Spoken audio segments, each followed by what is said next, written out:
like this. Open your eyes. Doing all that stuff. You need to finish that. All of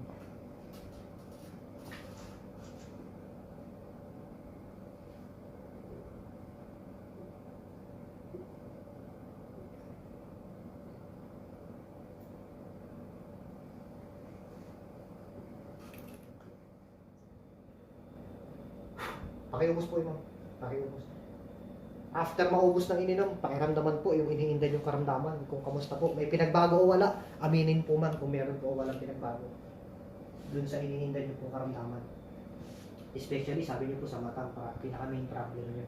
Sa ibang part ng katawan, wala po ba ibang problema? May kunti rin po ang mata talaga. Ang pinaka-worst. Every 2 months may doctor's appointment ako.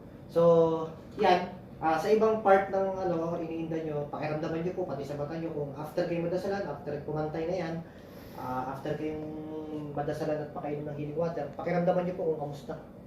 Kung may pinagbago o wala, aminin nyo po yung totoo kung walang pinagbago. Sa mata parang, ewan ko lang. Pwede siyang itayo, ilakad, para mas maipag-compare nyo po yung mga, syempre, Tingnan ko yung number. Opo, yung mga natin yung ginagawa. Sabihin nyo lang po yung totoo kung, ay, wala pang pinagbago. Kung meron, Hindi ko pa alam.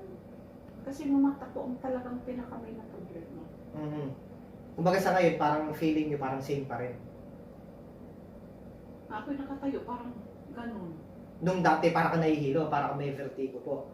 Parang ganun. Pero ngayon po, pag tumatayo ka ngayon, Parang ako na, naging normal po. O same pa rin. medyo siguro slight ang diferensya.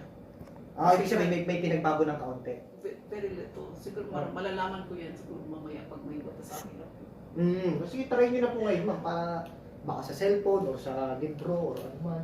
Para at least naiaano nyo na po. Tsaka syempre, since matagal nyo na pong inaano yan, syempre, sabi nga natin, lahat ng karamdaman po, kailangan dumaan talaga sa healing process pa rin po. Lalo na pag tumagal na yung karamdaman.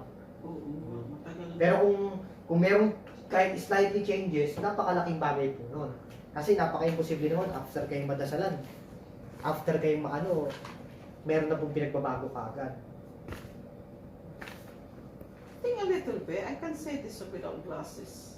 Pero before, kailangan may glasses kayo. Ganun, matagal ko pang babasa na ganun. Pero ngayon, medyo... Mabasa ko na. Okay. So, sa awa ng Diyos, kahit pa paano, may pinagbabago po doon. Siyempre, Sulat ko ito kasi nga kagabi, tinignan ko ito, ginaganon ko pa yan. hirap kayo. Ngayon nabasa ko malaking niya. Okay, so ibig sabihin, may changes po doon sa ginawa nating gamutan po. Sana tuloy-tuloy na. Opo, magtutuloy-tuloy po yan, siyempre. Ganito po kasi yan, pag ngayon pa lang, binibigyan kayo ng magandang sign, ibig sabihin, that is the best time na sundin nyo talaga lahat ng magiging advices ko po.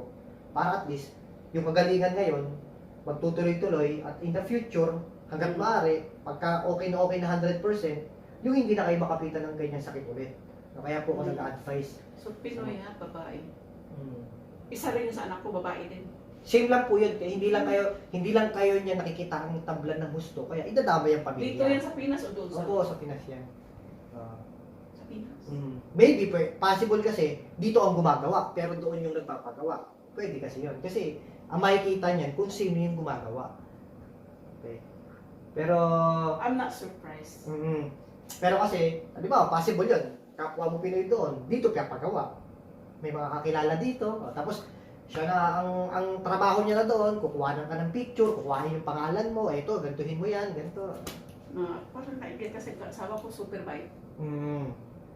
Kasi, Baka nag-i-interest dahil, siyempre, kasi pag asawa ko kinikilig- super bait. oo. Tapos, may napansin ako noon, pero binabaliwala ko. Parang kumbaga, may suspect kayo noon, pero, Hindi naman ako nag-isip ng gano'n. ng masama, Pero nito na lang, nung sinasabing, Lagi na ako nagkasakit. Iba na to, something, Doktor na doktor, palagi sa doktor. pero wala. Every 2 months, mayroon akong appointment. Every 2 months. Tapos wala rin magandang progress. Tumaba nga ako dahil sa tablets. Oo. Payat ako nung... Nakaka-apekto po kasi yan sa sa atay natin, sa kidney. Kaya nga may calcium din